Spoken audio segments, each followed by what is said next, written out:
ও আমার বাবাজেরা, শেখ ফরিদের আম্মা জান ওযু করলেন, বাবা দেরি করলেন না, তাড়াতাড়ি করে ওযু করে নিয়ে যায় নামাজ বিছিয়ে আল্লাহর কাছে দুই হাত তুলে কাঁদে, আল্লাহ ও আমার বাবুদ আল্লাহ, আমার সন্তান শেখ ফরিদ জঙ্গলে হরিণ শিকারে গিয়েছে, ও বাবুদ আল্লাহ জঙ্গলে যায় নামাজ বিছিয়ে নামাজ আদায় করবে, ও মাবুদ আল্লাহ আজকে যদি আমার ফরিদ মিষ্টি না পায় তার মা তার কাছে মিথ্যাবাদী হয়ে যাবে, ও মাবুদ আল্লাহ আমার ফরিদের যায় নামাজের নিচে মিষ্টির দায়িত্ব তুমি আল্লাহ নিয়ে নাও। ও বাবাজিরা আমার, ওই সময় শেখ ফরিদ নামাজ আদায় করলেন। বাবা নামাজ আদায় করার পরে যায় নামাজের মুসাল্লা যখন উঠিয়ে নিয়েছে, বাবা এত সুন্দর মিষ্টি খেলেন শেখ ফরিদ, বাড়ি এসে বলে আম্মা জান আজকে আমি এত সুন্দর মিষ্টি খেয়েছি, ওই মিষ্টি কোনদিন আমি পাই নাই। আমার আল্লাহ পাক রব্বুল আলামিন শেখ ফরিদের যায় নামাজের নিচে বাবা মিষ্টি রাখার ব্যবস্থা আল্লাহ করে দিয়েছে। কত বড় আল্লাহর ওলি, কত বড় আল্লাহর ওলি। মা বলতেছে বাবা বায়াত হও, তাড়াতাড়ি বায়াত হওয়ার সময় নাই। মা একটা কাগজে ঠিকানা লিখিয়ে দিলেন, অমুক জায়গায় নদীর কিনারায় একজন আল্লাহর ওলি আছে, তার হাতে বায়াত হবে, তাড়াতাড়ি চলে যাও, তাড়াতাড়ি চলে যাও, তার হাতে বায়াত গ্রহণ করবে। আল্লাহর ওলি শেখ ফরিদ রাহমাতুল্লাহ আলাইহি এইবার বাড়ি থেকে রওনা দিয়েছে বাবা, জঙ্গলের রাস্তা দিয়ে হেঁটে হেঁটে যায়, হেঁটে হেঁটে যায়। এমন সময় জঙ্গলের ভিতরে একজন ডাকাত শেখ ফরিদকে ধরে, বলে বার কর কি আছে, কি আছে বার কর। তো বলছে যে শেখ ফরিদ বলছে তুমি কে? বলছে আমি ডাকাত, তোর কাছে কি আছে সব বার করতে হবে। বলছে আমার কাছে কিচ্ছু নেই, একটা কাগজের টুকরো আছে। তা বলতেছে কিচ্ছু নেই, তাহলে তো জানে মারবে, কিছু না পারি জানে মেরে দেবে। বল ঠিক আছে তুই আমার মারবি, তা শোন আমার মারার আগে একটা কথা শোন। তুই যে ডাকাতি করে পয়সা বাড়ি নিয়ে যাস, তোর ছেলে ফিলে বউ বাচ্চা খায়? বলে হ্যাঁ। তাহলে তোর এই যে গুনাহ করতেছিস, অন্যায় করছিস, এই গুনার ভাগ কি তোর বউ বাচ্চারা নেবে? হ্যাঁ নেবে। কেন নেবে? এটা তুই এক কাজ কর, তুই বাড়ি গিয়ে আগে একটু শুনিয়ে আয় যে তোর এই গুনার ভাগ তোর বউ ছেলে ফিলে নেবে কিনা। যদি নেয় তাহলে আমার কাছে তুই যা চাবি আমি তাই দেব, আর যদি মনে কর নিল না গুনার ভাগ, তখন তুই কি করবি? বলছে ঠিক আছে, যদি আপনার কথাই ঠিক হয় তাহলে আপনি যা চাইবেন আমি তাই দেব। একবার জোরে বলুন সুবহানাল্লাহ। ডাকাতির সঙ্গে শেখ ফরিদের জঙ্গলে কথা হচ্ছে। ডাকাত মুসলমান হয়ে যাচ্ছে, ভালো হয়ে যাচ্ছে, আর মুসলমান ওলিদের সঙ্গে বিয়াদবি করতেছে। ডাকাত পীর ওলি আউলিয়া দেখে তারা ভালো হয়ে ওলি আউলিয়া হয়ে যাচ্ছে, আর ওলি আউলিয়ার সঙ্গে মুসলমান বিয়াদবি করতেছে। তার মানে হোসাইন আর ইয়াজিদ, বুঝতে পারছেন? ইমাম হোসাইন আর ইয়াজিদের মতন কারবালা শুরু হয়ে গেছে বর্তমান সময়। এখন শেখ ফরিদের কথা অনুযায়ী বলছে তুই এক কাজ কর। এখন ডাকাত বলতেছে ও তার মানে আমি বাড়ি যাব আর তুমি এখানে পলা টান দেবে, তাই আউট হয়ে যাবে। বলছে না আমি আউট হব না, তুই আমার যেভাবে ইচ্ছে সেভাবে জঙ্গলের পাতা নাতা দিয়ে আমার হাত গাছের সঙ্গে বেঁধে রাখ, আমি যাব না, বেঁধে রাখ। ঠিক আছে, একটা গাছের সঙ্গে কায়দা করে আচ্ছা করে বেঁধে গাছের সঙ্গে রেখে দিয়েছে। শেখ ফরিদ দাঁড়িয়ে আছে, আর ডাকাতটা বাড়ি চলে এসে বাড়িতে হাজির। বুঝতে পারতেছেন? কথাগুলো ভালো করে বুঝবেন আমি কি বলতে চাচ্ছি আপনাদের। আমি কিন্তু অনেক দূরে বোঝাবার চেষ্টা করছি, আপনারা যদি বোঝেন তা ভালো, না বুঝতে পারলে আমার কিছু করার নেই। খুব ভালো করে বোঝেন। এখন শেখ ফরিদ গাছের সঙ্গে বাঁধা দুই হাত দাঁড়িয়ে আছে। হঠাৎ আমার আল্লাহর কুদরতে বাঁধন খুলে গেল। জোরে বলুন সুবহানাল্লাহ। বাঁধন খুলে গেল। শেখ ফরিদ ওই গাছের তলায় বসে আছে, নড়ল না। কারণ শেখ ফরিদ বায়াত হওয়ার আগে থেকেই আল্লাহর ওলি কমপ্লিট হয়েছিল। জোরে বলুন সুবহানাল্লাহ। বায়াত হওয়ার আগে থেকে আল্লাহর ওলি হয়েছিল শেখ ফরিদ। তা বলে ঠিক আছে, গাছের নিচে বসে আছে। এখন ওই ডাকাত বাড়ি গেছে। ডাকাত বাড়ি গিয়ে তার বোর্ড ডাকলো, ছেলেপিলে মেয়ে যারা সবার ডাকলো, তোরা তাড়াতাড়ি আমার কাছে শোন, আমি একটা বিরাট পরীক্ষার সম্মুখীন হয়েছি, তাড়াতাড়ি আমার কাছে। কি বলো আব্বা? কি হয়? মেয়ে বলছে আব্বা কি হয়? মা আমি যে এত কষ্ট করি পয়সা নিয়ে তোদের খাওয়াই, হ্যাঁ তা তোরা এই গুনার ভাগ দিবি তো? কোন গুনার ভাগ নেব? আমি তো ডাকাতি করি আনি পয়সা, আমি ছিনতাই করি আনি, জোর করি আনি, চুরি করি আনি, বাটপারি করি আনি, সিটিংবাজি করি আনি, এই পয়সার গুনার ভাগ তোরা নিবি তো? বলছি কেন? তুমি আমাদের জন্ম দিয়েছো, খাওয়াবে, তুমি চুরি করবে না, ডাকাতি করে তুমি বলছো গুনার ভাগ আমি কেন দিতে যাব? মেয়ে বলছে, মেয়ে তখন বলছে তোমার এই ঘরে জন্ম নিয়ে কি পাপ করেছি নাকি? শুনি তো ডাকাত অবাক, আল্লাহ কি স্ত্রীকে ডেকেছে, বলছে দেখো রহিমা, আমি যে তোমাকে এভাবে করি, তুমি যেটা চাও সেটা দেই, হাতের কানের গলার যা বলতো সব দিচ্ছি, যেটা বলতো সেটা দিচ্ছি, খাচ্ছ আমি খাওয়াচ্ছি তোমার, কত সুন্দর বিল্ডিং বালাখানা রয়েছে তোমার। আচ্ছা বলো দিন একটা কথা জিজ্ঞাসা করি, কি কথা? আমি যে তোমাদের এত শান্তিতে রেখেছি আমি কি করি তোমরা জানো? বলছি জানি। তাহলে আমার এই গুনার ভাগ তোমরা নেবে তো? বলছি কেন গুনার ভাগ নেবো কেন? বিয়ের সময় কেন বলা কাবা ছিল না? কে বলছে? ডাকাতের স্ত্রী বলতেছে, আমি এটা নাম বলে দিলাম, মনে করে নাম বলে দিলাম। কেন বিয়ের সময় কি কথা বলা ছিল? বিয়ের সময় কাগজে লেখা ছিল তুমি আমার খাওয়া পরা ভরণ পোষণ কাপড় চোপড় যা লাগবে সব তুমি আমার দেবে এবং রক্ষণাবেক্ষণের দায়িত্ব তুমি গ্রহণ করবে, তাই বলে কাগজে লেখা ছিল না যে তোমার পাপ আমি গ্রহণ করব। ও আমার বাবাজিরা, ওই সময় ডাকাত বলেছিল না না না আল্লাহ, শেখ ফরিদের কথাই সত্য, না না দুনিয়ার জমিনে আমার বলে কিছু নাই, দুনিয়ার জমিনে আমার বলতে আমল ছাড়া কিছু নাই, আর আমি যেগুলো খাবো সেইগুলো ছাড়া আমার কিছু নাই। না না না, আমার কন্যা সন্তান আমার গোনার ভাগ নেবে না, আমার সন্তান আমার গোনার ভাগ নেবে না, আমার স্ত্রী আমার গোনার ভাগ নেবে না, আল্লাহ আমার গোনার ভাগ দুনিয়ার জমিনে কেউ নেবে না। ও বাবা জিরা, ওই সময় ডাকাতটা কাঁদতে কাঁদতে বাবা জঙ্গলের দিকে রওনা দিল। শেখ ফরিদ রহমাতুল্লাহ আলাইহি ওই গাছের নিচে বসে আছে, গাছের নিচে গিয়ে সালাম দিতে, হুজুর আসসালামু আলাইকুম। হুজুর মনে করে ডাকাত সালাম দিচ্ছে মানে খবর খারাপ, ডাকাত আগে সালাম দিচ্ছে তার মানে খবর ভালো না, ধরা খাইয়েছে, জানে তো সে তো ধরা খাবে। কেউ গুনার ভাগ নেবে? কথা বলেন না কেন? কেউ গুনার ভাগ নেবে? তাদের দায়িত্ব আমাদের পরিচালনা করা। তাহলে আমি যদি হারাম কামাই এনে যাই, হ্যাঁ হারাম কামাই তোলা তুলি, বিভিন্ন হারাম ভাবে ইনকাম করি, বোর স্ত্রী স্বামীর খাওয়া, বোর স্ত্রী ছেলে মিলের খাওয়াই, এবার গুনার ভাগ নেবে? আন্দাজ পাচ্ছ না? বুঝি মনে করছে সবাই আমার মতন নাকি, তোমার গোনার ভাগ সবাই নেবে। মার ঠেলা বলতে জায়গায় চলো, আগে তোমার পেশাই করবে, যাতায় যেমন গম পেশাই করে এইরকম পেশাই হবা মেশিন আল্লাহর কাছে আছে। চিন্তা করো, ওখানে দুই রকম জিনিস ফিট করা আছে, একটা কবর আছে এসি ফিট করা, এসি। আপনার বলবেন এই কবরে আবার এসি আসলো কত থেকে? এই আল্লাহ দিতে পারে না এসি? বলেন না কেন আল্লাহ দিতে পারে কিনা? কারণ মুমিনের কবর হবে জান্নাত, জোরে বলেন না সুবহানাল্লাহ। মুমিনের কবর হবে জান্নাত মানে কি?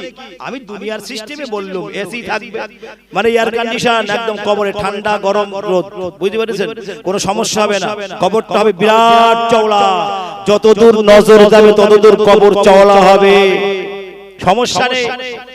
আল্লাহ বলবে ফেরেশতারা আমার স্পেশাল বান্দা, খবরদার জান্নাতের হাওয়া কবরের সঙ্গে সম্পর্ক করে দাও, ওকে একটু ঘুমাতে বলো, ঘুম পালাও। দুনিয়ার জমিনে অনেক তাহাজ্জুদ নামাজ আদায় করেছে, দুনিয়ার জমিনে রাত্রে বেলায় ঘুমায় নাই, রাত্রে বেলায় ওযু করে যায় নামাজ বিছিয়ে আমি আল্লাহ আমার কাছে চোখের পানি ফেলেছে, চোখের পানি ঝরিয়েছে। ও ফেরেশতারা আমার বান্দাকে কবরে ঘুম পাড়িয়ে দাও। আল্লাহর ফেরেশতা বলবে ও আল্লাহর বান্দা, দুনিয়ার জমিনে অনেক কষ্ট তুমি করেছো, আজকে দিনে একটু ঘুমিয়ে পড়ো। আল্লাহ নবী আল্লাহর হাবিব বলেন বাবা কবরে আল্লাহর বান্দা মুমিন যখন হবে এত সুন্দর ঘুম হবে, এত সুন্দর ঘুমের আরাম পাবে, একটা ঘুমে কিয়ামত হয়ে যাবে। ইসরাফিল আলাইহিস সালাম যখন সিংহায় ফুৎকার দেবে বাবা, ওই সময় তার ঘুম ভেঙে যাবে, আর ওই ব্যক্তি মনে করবে আল্লাহ এত সুন্দর ঘুমেছিলাম, এত সুন্দর ঘুমাচ্ছিলাম, কে আমাকে জাগ্রত করলো, কে আমাকে ডেকে দিল, আমাকে কে বিরক্ত করলো? না না না, কানে যখন বাঁশির আওয়াজ চলে আসবে বাবা বোঝা গেছে না না এইবার ওঠার সময় হয়েছে। বুঝতে পারছেন? এইবার কবরে বামপন্থী ঢুকে গেছে, তার মানে আমলনামা দুটো হাতে দেওয়া হবে, মুমিনের আমলনামা ডান হাতে দেওয়া হবে আর কাফেরের আমলনামা বাম হাতে দেওয়া হবে। আল্লাহ পাক রব্বুল আলামিন 29 নম্বর পারা 69 নম্বর সূরা সূরা হাক্কার ভিতরে আল্লাহ পাক বলেছেন, ফাআম্মা মান উতিয়া কিতাবাহু বিয়ামিনিহি ফায়াকুলু হা উমকরাউ কিতাবিয়া। হাজারো ব্যথা বেদনার পরে ফিরে আসনি তুমি আপন ঘরে, দিনের আলো তুমি ছড়িয়ে দিতে চলে গেলে মদিনায় মক্কা ছেড়ে। হে রাসূল তোমাকে ভুলি আমি কেমন করি, হে রাসূল তোমাকে ভুলি আমি কেমন করি। আল্লাহুম্মা সাল্লি আলা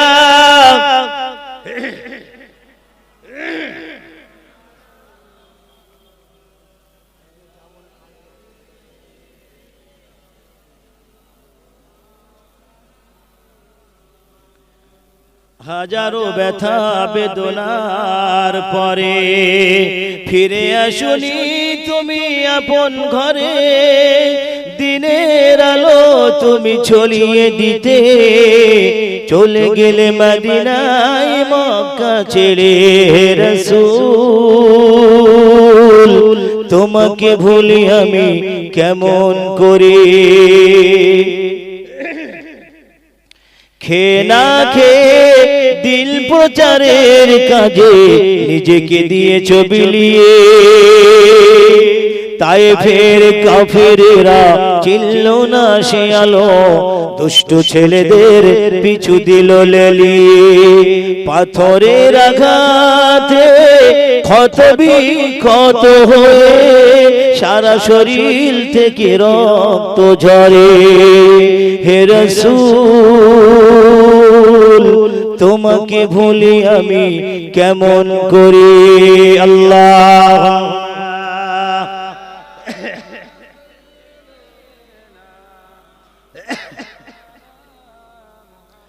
وعلى آل سيدنا।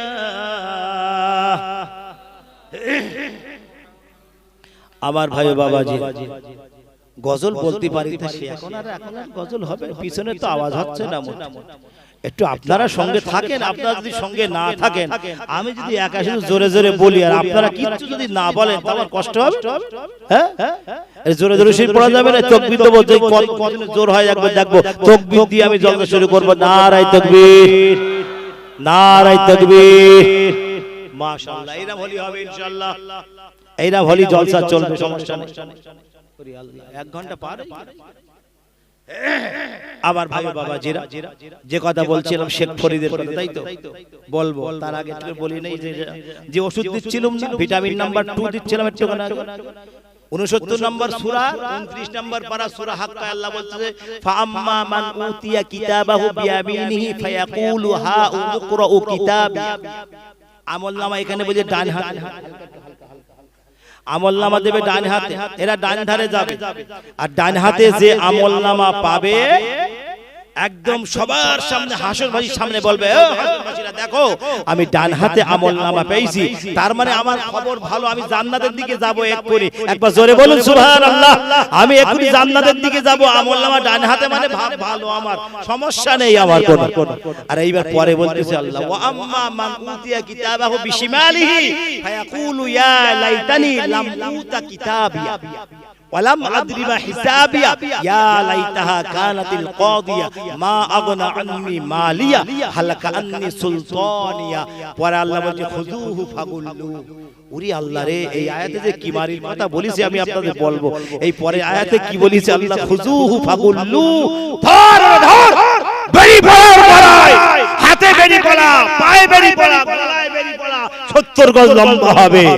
আল্লাহ বলছে তাফসীর দেখে নেবেন, তাফসীর ইবনে কাসির, তাফসীর মারিফুল কোরআন, তাফসীর বাইজাবি, তাফসীর রুহুল বায়ান বলছে আল্লাহ বলছে খুযুহু ফাগুল্লু, ধর ওরে বাবা রে, কত বড় আসামি হবে। তবে গলায় বেরি পরাবে, পায়ে বেরি পরাবে, হাতে বেরি পরাবে। এই আমরা দুনিয়ায় দেখিনি আর বেরি পরাতে। কোর্টে গিয়ে দেখবেন, যদি কোন কোর্টে যান দেখবেন যন্ত্রকারজন গাড়ির থেকে নামায় না, আস্তে আস্তে পায়ে বেরি, হাতে বেরি, গলায় বেরি পরা। তার মানে সবচেয়ে স্পেশাল পাওয়ারফুল যন্ত্র, মানে কি বলে, পুলিশ ধরিয়েছে সবচেয়ে পাওয়ারফুল যন্ত্র পুলিশ অ্যারেস্ট করেছে বলে ও জানে দৌড়াতে পারে, পালাতে পারে, এজন্য ওর হাতে গলায় সব জায়গায় বেরি পরানো আছে। আল্লাহ পাক কিয়ামতের দিন এই রকম যন্ত্র থাকবে, তাদেরকেও বেরি পরাবে গলায়, হাতে, পায়ে। যত পারো করে নাও, সময় হলে বেরি পড়বে তোমার গলায়, তোমার হাতে, তোমার পায়ে। আল্লাহ বলতেছে যাদের ডান হাতে বাম হাতে আমলনামা দেওয়া হবে হাসরের ময়দানে, ওরা লজ্জায় মাথা নিচু করে হেট হয়ে থাকবে। কারণ সবাই, সমস্ত হাসরবাসী, সমস্ত নবীর উম্মতের হাজির থাকবে সেদিন। 1,24,000 মতনদারে 2,24,000 পয়গম্বরদের উম্মত সেদিন হাজির থাকবে। তাদের সবার সামনে বাম হাতে আমলনামা দেবে, মান সম্মান থাকবে, প্রেস্টিজের হামবার উড়িয়ে যাবে না, কিচ্ছু থাকবে না। আপনারা বুঝতে পারতেছেন না, কিচ্ছু আর থাকবে না, কোনো মান সম্মান থাকবে না। আজকে বাম হাতে আমলনামা তাও পিছন দিক থেকে ঘুরিয়ে দেওয়া হবে। আল্লাহ কি বলছে, ওয়া আম্মা মান উতিয়া কিতাবাহু বিশিমালিহি ফায়াকুলু ইয়া লাইতানি লাম উতা কিতাবিয়া ওয়া লাম আদরিবা হিসাবিয়া। আমরা হিসাবের আশা করতাম না দুনিয়ায়, হিসাব দিতে হবে এরকম কোনো ব্যাপার ছিলই না আমাদের কাছে, কোনো খবর ছিল না। হিসাব আবার কি, মরি যাব, পচি যাব, গলি যাব, মাটির সঙ্গে মিশে যাব, আবার হিসাব টিসাব কি আছে? তার মানে যারা 1 নম্বর ক্রিমিনাল হবে, আসামি হবে, কিয়ামতের আসামি হবে, 1 নম্বর আসামি, তারাই ধারণা করবে যে আমরা ইন্তেকালের পরে, মরার পরে কোনো হিসাব আমাদের আর দেওয়া লাগবে না। যা করেছি ওই শেষ, যা খেয়েছি শেষ, মেরেছি শেষ, ধোঁকা দিয়েছি শেষ, ওটাই আমাদের শেষ, এখানে কোনো খবর নাই। আল্লাহ বলছেন না, এরকম হবে না। মা আগনা আন্নি মালিয়া, আমি কোটিপতি ছিলাম দুনিয়ায়। কে বলবে? আসামি বলবে, আসামি, বাংলায় বলতেছে আসামি বলবে, মা আগনা আন্নি মালিয়া, আমি কোটিপতি ছিলাম দুনিয়ায়, কিন্তু আজকে আমার কোনো সম্পদ কাজে লাগলো না। বড় কঠিন সময়। হালাকা আন্নি সুলতানিয়া, আমি বাদশা ছিলাম, বাদশা, আমার বাদশাহী কোনো কাজে আসলো না। আমার প্রচুর পাওয়ার ছিল, আমার পাওয়ারও কোনো কাজে আসলো না। আচ্ছা, এই পাওয়ারের কথা বলতে গিয়ে একটা ঘটনা বলতে হয়। সেবার অন্য লাইনে যাব কি, যাব আপনারা বলবো কি? আপনারা কথা বলেন, বলবো কি? আসামি বলবে যে আল্লাহ, আমি দুনিয়ায় বাদশা ছিলাম, আমার অনেক পাওয়ার ছিল, কিন্তু আজকে সব পাওয়ার আল্লাহ শেষ করে নিয়েছে, আমার আর পাওয়ার শেষ, কোনো পাওয়ার নেই, আমি কিছু পাওয়ার দেখাতে পাচ্ছি না। আজকে ফেরেশতারা কিল ঘুষি জোর যাই মারে, থাকতে কোনো গতি নেই, মার খাওয়ার সময় এসে গেছে। এইবার আল্লাহ বলতেছে খুজুহু ফাগুল্লু, ধর, পাকড়াও, পাকড়া, খুজুহু, পাকড়াও করোকে, ফাগুল্লু সুম্মাল জাহিম সাল্লু, আমার জাহান্নামে নিক্ষেপ কর। 70 গজ লম্বা দড়ি জঞ্জির দিয়ে কে পাকড়াও করা হবে, বাঁধা হবে। তারপর আল্লাহ বলছে সুম্মাল জাহিম সাল্লু, ওকে জাহান্নামে নিক্ষেপ কর। আমি যে কথা বলছি, এই পাওয়ার, বিরাট পাওয়ারফুল বাদশা ছিল, বাদশা জামজামা। এবার আমি আলোচনা করছিলাম শেখ ফরিদের কথা, মনে আছে? বলবো,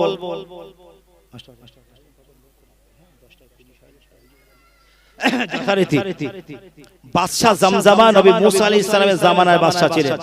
মুসা আলাইহিস সালামের আগে থেকে ইন্তেকাল করেছে। এই ঘটনা মনে হচ্ছে কয়েক বছর আগে আপনাদের এখানে বলেছিলাম বলে আমার মনে পড়তেছে। এখন যদি কেউ বলতে পারেন তো মনে করতে হবে। এখন বাদশা জামজামা তার নাম, বিরাট পাওয়ারফুল বাদশা ছিল, বিরাট ক্ষমতা ছিল, কিন্তু সেই ক্ষমতা থাকলো না 80 বছর পর্যন্ত। ক্ষমতা থাকলো, তারপরে ক্ষমতা চ্যুত হয়ে গেল, ক্ষমতা কিচ্ছু আর থাকলো না। হঠাৎ তার মনের ভিতরে একটা উদয় ভাব হলো, মনে হচ্ছে আমি এবার চলে যাব, মনে হচ্ছে মালাকুল মউত আমার এবার নিয়ে যাবে, আর দেরি করবে না। তাই ভয় আসলো বলে, ভয় লাগলো বলে একটা কাচের ঘর তৈরি করে বাদশা জামজামা কাচের ঘর তৈরি করে তার ভিতরে বাদশা বসে থাকে, আর বাইরে সব BSF commander AK-47 BSF commander machine নিয়ে আসে। মালাকুল মউত ঢোকে কি দেখবো, মেশিন নিয়ে দাঁড়াই আছে, দেখি মালাকুল মউত কি করে ঢোকে এর ভিতরে। কত বড় পাওয়ার, চিন্তা করেন, ফেরেশতার সঙ্গে পাওয়ার দেখা যাচ্ছে, মালাকুল মউতের সঙ্গে পাওয়ার দেখা যাচ্ছে। আচ্ছা, আপনারা কেউ কোনোদিন মালাকুল মউতকে দেখেছেন? কথা বলেন না কেন? এত মৃত্যু বাড়ি তো আমরা যাই, মৌত যারা মৃত্যু হয় যে বাড়ি সেখানে আমরা যাই, মৃত্যু মানুষের কাছে বসে থাকি, কিন্তু পাওয়ারফুল সবাই দেখেছেন কি মালাকুল মউত কি দেখা গেছে? আমরা বসে আছি, সামনে দিয়ে নিয়ে চলে যাচ্ছে, হঠাৎ এরা হয় দেখেছেন কথা বলতে বলতে স্টপ, তার মানে নিয়ে চলে গেছে, আর নেই। কেউ বলে আমার কোলে আব্বা মাথা রেখে মরে গেছে, কেউ বলে আমার আব্বা আমার হাতের উপরে মরে গেছে। এরা বলে না, শুনেছেন না আপনারা? তাহলে মালাকুল মউত কি দেখতে পায় না? দেখতে না পেয়ে রুহে চলে যাচ্ছে, কিন্তু সে এখানে এসেছিল। এখন বাদশা জমজমা বলতেছে এর মাথার খুলি, বাদশা জমজমার মাথার খুলিটা রাস্তায় পড়ে আছে, সেই রাস্তা দিয়ে মুসা আলাইহিস সালাম হেঁটে হেঁটে যাচ্ছে, হেঁটে যেতে যেতে এখন খুলি দেখি নবী মুসা বলতেছে আল্লাহ এই মাথার খুলিটা কার, আমি একটু জিজ্ঞেস করতে চাই, এই মাথার খুলির সঙ্গে আমি একটু কথা বলতে চাই, আল্লাহ তুমি কি আমাকে ক্ষমতা দেবে? আল্লাহ বলছে মুসা তোমার যে একটা মুজিজা দিয়েছি লাঠি, ওই লাঠিখানা খুলিতে টাচ করলেই তোমার খুলি তোমার সঙ্গে কথা বলবে। একবার জোরে বলুন সুবহানাল্লাহ। তোমার লাঠিটা টাচ করো ওই মাথার খুলিতে, খুলি তোমার সঙ্গে কথা বলবে। ও আমার বাবা জেরা, ওই সময় নবী মুসা আলাইহিস সালাম বাবা নিজের লাঠি কারা নিয়ে ওই মাথার খুলিতে টাচ করে দিলেন। ওই সময় মাথার খুলি কথা বলে আসসালামু আলাইকা ইয়া মুসা কালিমুল্লাহ, হে নবী মুসা আমি বাদশা জমজমা 80 বছর দুনিয়া রাজত্ব করেছিলাম, জীবনে নামাজ আমি কোনোদিন পড়ি নাই, নামাজ আমি পড়ি নাই, নামাজের দিকে আমার মন ছিল না, এমন কোন অন্যায় ছিল না দুনিয়ার জমিনে আমি করি নাই। হে নবী মুসা আমার কবরের কথা আমি বলবো, আমার কবরের আযাবের কথা আমি বলবো, আমার মৃত্যুর আযাবের কথা আমি বলবো। হে নবী মুসা আমার জীবনে একটা ভালো কাজ আমি করেছিলাম, আমি এতিম দুঃখীদের খানা খাইয়েছিলাম। হে নবী মুসা 80 বছর রাজত্ব করার পরে একদিন আমার মনের ভিতরে ভয় জেগে গেল, মনে হয় আমার জাহান্নামটা বেরিয়ে যাবে। এই ভয় লাগার জন্য ভয় লেগেছে বলে আমি কাছের ঘর তৈরি করেছি, আর বাইরে সব বিএসএফ র‍্যাব আর্মি পাহারা সবার কাছে মেশিন নিয়ে দাঁড়িয়ে আছে, খবরদার কোন ফেরেশতা যেন ভিতরে ঢুকতে না পারে। এই আর্মিরা কি টের পাবে? আর্মিরা মালাকুল মউতকে দেখতে পাবে? তাহলে আর্মি যদি মালাকুল মউতকে দেখতে না পায় তবে তুমি কোন আর্মির ভরসা করে চলতেছো দুনিয়ায়? ওই আর্মি তো তোমার ক্ষয় করবে। কথা বুঝতে পেরেছো? কথা বুঝতে পেরেছে? যে আর্মিরা তোমার মালাকুল মউত দেখতে পাচ্ছে না, কখন এসে তোমার নেত্রী বলবে হাওয়া হয়ে যাবে, আর তুমি কোন আর্মির ভরসা করতেছো? করো না, ও তোমার বাঁচাতে পারবে না। যদি বাঁচাতে পারে আল্লাহ নবী ছাড়া তোমার বাঁচাবার ক্ষমতা কারণ নাই। তুমি সেই পথে চলে এসো যে পথে নাজাত, যে পথে মুক্তি, যে পথে আল্লাহর রহমত আছে, সেই পথে তুমি প্রবেশ করো। জমজমা বলতেছে আমার কাছের ঘরের বাইরে সমস্ত সেনা সৈন্য আমি মোতায়েন করে রেখেছি। হে নবী মুসা হঠাৎ আমি কাছের ঘরের ভিতরে আবদ্ধ আছি, আল্লাহ বলছে আইনামা তাকুনু ইদরিকুমুল মাউতু ওয়ালাউ কুনতুম ফি বুরুজিম মুশাইয়াদা, তুমি যেখানেই থাকো না কেন মনে করো না যে মালাকুল মউত তোমার দেখতে পাবে না। যদি তুমি বিরাট অট্টালিকার ভিতরে আবদ্ধ থাকো না কেন মালাকুল মউত তোমাকে ছো মেরে নিয়ে আসবে, তুমি বুঝতে পারবে না, তোমার আর্মিরাও বুঝতে পারবে না, তোমার সৈন্যরাও টের পাবে না, তোমার জাহান্নাম নিয়ে আসবে। যদি মুমিন হও ভালোভাবে নিয়ে আসবে, আর বেঈমান হও একটা টান মারবে ছিঁড়ে আসবে। আচ্ছা শরীর থেকে মাংস ছেলেন দিন কিরাম পারেন দেখি, এক খামসামের এক টুকরো গোশত তোলেন দিন, কার কোন ক্ষমতা আছে দেখি? ওটা অসুবিধা আছে। যদি কোথাও ফোলা হয় শরীরে, যদি ফোলা হয় কোন জায়গায় আর হাত যদি ওদিক যায়, ওই আগে তো সরে যায় না লোকটা? কথা বলবেন একটু। কোন শরীরে কোন অঙ্গে ফোলা হয়েছে, তা সে ব্যথা যন্ত্রণা যদি কারোর হাত সেই দিকে যায়, সে আগে সতর্ক হয়ে যায় না, আগে ওই হাত আসলে আমার ফোলায় ঘা লাগে। তাহলে শরীরের এত যত্ন, শরীরের এত কদর আমরা করি, তার এই মালাকুল মউত এইরাম ধরে হ্যাকসা মেরিনে বেরিয়ে যায় না, ওরে আল্লাহ রে, সে কারোর বলতে পারবে না যে কি হচ্ছে শরীরের মধ্যে, ওর কি আযাব দেখছে সেও বলতে পারবে না। আজকে মাসি আমার গায়ে আপনার গায়ে বসার সময় দিচ্ছে না, আর এমন সময় আসবে এইরকম টান টান হয়ে যেতে হবে। মাসি বসবে, কিচ্ছু বলা যাবে না। মাসি চালাবার মতো ক্ষমতা থাকবে না। আবার পাওয়ারফুল মানুষ, পাওয়ারফুল দেখায়। রাত্রি বেলায় রাস্তাতে হেঁটে যাচ্ছে, এটা ব্যাং লাফ মেরে চাচাতেরি লাফ মেরে ওঠে। কথা বলেন না কেন? এরকম হয় না? আর বলে আমি পাওয়ারফুল। আরে ব্যাং লাফ মারলি চাচা লাফ মারে। রাত্রি যদি মশারি খুলে একটা মৌমাছির ওকে ঘুম হারাম করে দেয়। আবার মানুষ বলে পাওয়ারফুল। কোথায় পাওয়ারফুল? একটা মৌমাছির কাছে মানুষ অসহায়, একটা ব্যাঙের কাছে অসহায়, তার আবার পাওয়ারফুল, পাওয়ার দেখায়। আবার পাওয়ার, ওই পাওয়ার আল্লাহ সব শেষ করে নেবে। বুঝতে পারতেছেন? সুতরাং বাদশা জমজমা বলতেছে, মুসা আপনারা বুঝে না, বাদশা জমজমা বলতে নবী মুসা আমার কাছের ঘরের মধ্যে মালাকুল মউত ঢুকলো, কিন্তু আমি আমার ওই বাইরে যারা সৈন্য আছে একটাও দেখতে পেল না। কেউ একবার এদিক থেকে তাকালো না। আমাকে বাদশা কেমন আছে দেখি, হুজুর কেমন আছে দেখি।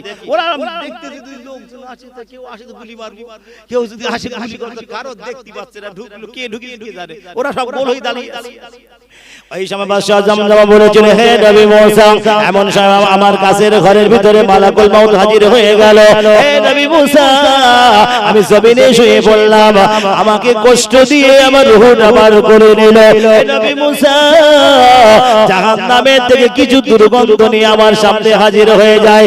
জাহান্নাম থেকে আযাবের ফেরেশতা নিয়ে আমি বাদশা জমজমা আমার কাছের ঘরের ভিতরে মালাকুল মউত হাজির হয়ে যায়। হে নবী মুসা, আমার মনে হয় আমার এমন পিপাসা লেগেছিল, আমার মনে হয়েছিল সমস্ত দুনিয়ার পানি যদি আমি খেয়ে নিই আমার পিপাসা মিটবে না। হে বাবাজিরা, দুনিয়ার জমিনে যারা মৃত্যু মানুষ, মৃত্যু মুখে পতিত হয়, তাদের গালে পানি দেওয়া হয়, পানি দেওয়া হয়, দুধ দেওয়া হয়।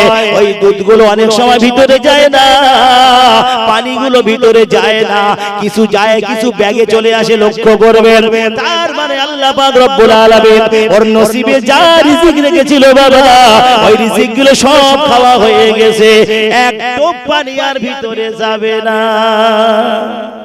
মেয়ে এসে বলছে, আব্বা একটু পানি খাও। পানি গালে দেয়, কিন্তু আব্বা ব্যাগে দিচ্ছে পানি। তার মানে আব্বা যা খাওয়া খাইয়েছে দুনিয়ায় আর পানি ঢোকবে না। ওর বাপ যা খেয়েছে আর পানি ভিতরে যাবে না, যা দুধ খাওয়া খাইয়েছে আর দুধ ভিতরে যাবে না, যাবে না, সব ব্যাগে আসে। এরকম আছে দেখেছেন তো আপনারা? কথা কিন্তু বাস্তব কথা বলতেছি, আমি অবাস্তব বলি না, দেখেছি তারপর বলতেছি কথা। তার মানে ওর নসিবে যা রিজিক খাওয়া দাওয়া ছিল ও সব খেয়ে সব বিনাশ করতেছে। হোটেলে খেয়েছে, হদ্দম খেয়েছে, পয়সা দেয় না, খেয়ে চলে গেছে, পয়সা না দেখে এরকম খাবার খেয়েছে। আর এখন মৃত্যুর সময় হয়েছে, বলতেছে গালে পানি দেয়। মানুষের গালে পানি দাও, ওরে সূরা ইয়াসিন পড়, সূরা ইয়াসিন পড়, সূরা ইয়াসিন, ও সূরা ইয়াসিন কলজে দেবে আল্লাহ। ইয়াসিনের কাজ করেছে, সূরা ইয়াসিন, তাই ইয়াসিন বলি কাজ হবে। ভালো করে কথা বিবেক খাটাই কথা বলবেন। যে সূরা ইয়াসিনের কাজ করবে তার পাশে সূরা ইয়াসিন বললে তার ফজিলত হবে, ফায়দা হবে, সে আরাম অনুভব করবে। আর যে সূরা ইয়াসিনের বিরোধিতা করেছে তার সামনে সূরা ইয়াসিন কোনো কাজে আসবে না। কথা ঠিক না বল? সূরা ইয়াসিন তার কোনো কাজে উপকার করতে পারবে না। সুতরাং বাদশা জমজমা বলতেছে, নবী মুসা আমার অনেক পিপাসা পেয়েছিল, আমি পানি চেয়েছিলাম, আমাকে একটু পানি দেওয়া হয় না। আমার মনে হয়েছিল যদি আমি সাগরের পানি সব খাই তথাপিও আমার পিপাসা বুঝবে না, কিন্তু আমি একটু পানি পেলাম না। অবশেষে আজরাইল আলাইহিস সালাম আমার রূহটা কবজ করে নিয়ে চলে গেল। আজরাইল মালাকুল মউত আমার জাহানটা নিয়ে চলে গেল। নবী মুসা আমার দেহটা ওই ঘরের ভিতরে পড়ে রইল, আমার রূহটা মালাকুল মউত নিয়ে চলে গেল। এমন সময় বাদশা জমজমা বলেছিল, হে নবী মুসা, আমার লাশটা যখন কাছের ঘরে ভিতরে রাখা আছে, আমার সেনা সৈন্যরা সবাই বাইরে দাঁড়িয়ে আছে, সেনা সৈন্যরা আমাকে কেউ দেখতে পায় নাই। হঠাৎ একজন সৈন্য দেখে বলে, বাদশা জমজমা শুয়ে আছে, তাড়াতাড়ি করে দেখো জীবিত না মৃত। একজন সৈন্য গিয়ে ওঠায়, বাদশা জমজমা আর ওঠে না। না না না, বাদশা জমজমা দরিয়ার জমিনে আর নাই। ও বাবাজিরা, এই সময় বাদশা জমজমাকে বাবা দাফন করা হলো, গোসল দেওয়া হলো, গোসল দেওয়ার পরে কাফন পরিয়ে কবরে রাখা হলো। বাদশা জমজমার সঙ্গে নবী মুসার কথা হচ্ছে বাবা, ওই খুলির মাথার খোলের সঙ্গে কথা হয়। ওই সময় বাদশা জমজমা বলেছিল, হে নবী মুসা, আমাকে যখন কবরে রাখা হয়, কবরে রাখার পরে দুজন ফেরেশতা হাজির হয়ে যায়। তারা আমাকে কি জিজ্ঞাসা করলো? আমি বাদশা জমজমা বলতে পারি না। মানুষ ইন্তেকালের পরে তার ভাষাটা অটোমেটিক আরবিক হয়ে যাবে বাবা, তার ভাষাটা আরবি হয়ে যাবে, বাংলা থাকবে না। বাঙালিদের বাংলা থাকবে না, ফরাসিদের ফরাসি থাকবে না, ইংল্যান্ডের ইংরেজি থাকবে না বাবা, বাংলাদেশের বাংলা থাকবে না, সৌদি আরবের আরবিটাই সগুণ থাকবে। ফেরেশতা জিজ্ঞাসা করলো মান রব্বুকা মান নাবিয়ুকা মান দীনুকা, না না আমি বলতে পারলাম না, আমি বললাম লা ইদরি লা ইদরি, আমি কিছুই জানি না, কিছুই জানি না। হে নবী মুসা, এই কথা বলার সঙ্গে সঙ্গে এমন সময় দুজন গজবের ফেরেশতা আমার কবরে হাজির হয়ে গেল। হে নবী মুসা, ওই দুজন ফেরেশতা একটা একটা মুগুর আমার মাথায় মারে, আমি 40 কদম মাটির তলায় ঢুকে যাই। হে নবী মুসা, আমার কবরে এত বড় বড় সাপ, অজগর সাপ এসে গেল, তাদের দংশনের জ্বালা, তাদের বিষের জ্বালা আমি বাদশা জামজামা সইতে পারি না। কে বলছে? বাদশা জামজামা বলছে নবী মুসার সঙ্গে, কারণ ওই মাতার খুলির সঙ্গে কথা হচ্ছে, মানে খুলিরে কি মার মেরেছে, এর আগে মার খেয়ে আল্লাহ লাস্টে বলল ওর খুলিরে রাস্তায় ফেলে, তাই রাস্তায় ফেলা আছে, মুসার সঙ্গে কথাপতন হচ্ছে, খুলি সব মুসার সঙ্গে বলতেছে, তার মানে ও আগে খেয়েছে, কবরেতে খেয়ে ওখান থেকে আরেক জায়গায় নিয়ে গেছে, সেখান থেকে আরেক জায়গায় নিয়ে গেছে, সেখান থেকে আরেক জায়গায় নিয়ে গেছে, এরকম করতে করতে আল্লাহ বলছে ফেরেশতারা ওর মাথার খুলিটা দুনিয়ার রাস্তার ধারে ফেলে দে, ফেলে রাখ, কারণ ও একটা ভালো কাজ করেছিল, এতিম দুঃখী অসহায়দের খানা খাইয়েছিল। একবার জোরে বলুন সুবহানাল্লাহ। বাদশা জামজামা বলছে আমার কবরে এত বড় বড় অজগর সাপ এসে একটা করে দংশন মারে, 40 বছর আমি বিষের জ্বালা ভোগ করি। ওরে আল্লাহু আকবার, আল্লাহু আকবার, একটা কামড়ে 40 বছর জ্বালা ভোগ করেছে বাদশা জামজামা, কিন্তু তার কোনো ওষুধ পাওয়া যায় না। ওখানে সাপে কামড়ে ওষুধ নেই, ওখানে কোনো ডাক্তার নেই, কবিরাজ নেই, হাকিম নেই, বৈদ্য নেই, চিকিৎসক নেই, যা হবে এখানে, ওখানে যে সাপ আসবে ওই সাপের বিষ নামানো সম্ভব নয়। দুনিয়ার সাপ কামড়ালে বিষ নামানো যাবে, কবরের সাপ দংশন করলে বিষ নামানো যাবে।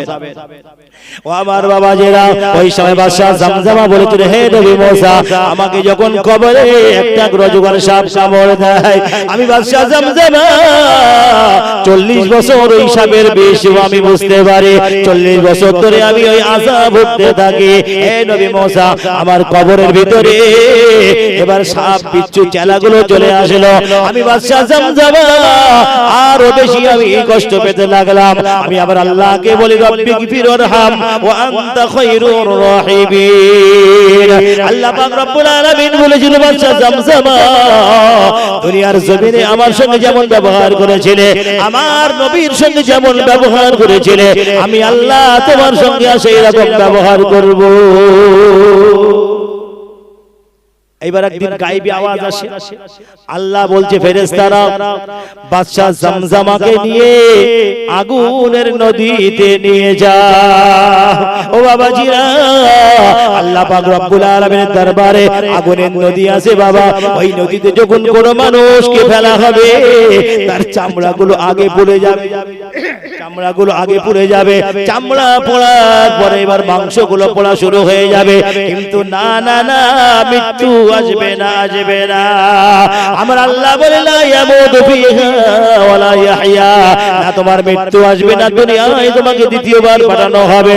ও বাবাজিরা, ওই সময় বাদশা জামজামা বলেছিল আমি বাদশা জামজামা আগুনের নদীতে আমাকে ফেলা হলো, আমার গায়ের চামড়াগুলো সব পুড়ে গেল। আমি আস্তে আস্তে কিনারার দিকে যখন আসা শুরু করলাম, ফেরেশতারা বড় বড় পাথর নিয়ে আমার মাথায় মারা শুরু করলো। ও বাবাজিরা, এই সময় বাদশা জামজামা আবার নদীর মাঝখানে চলে যায়।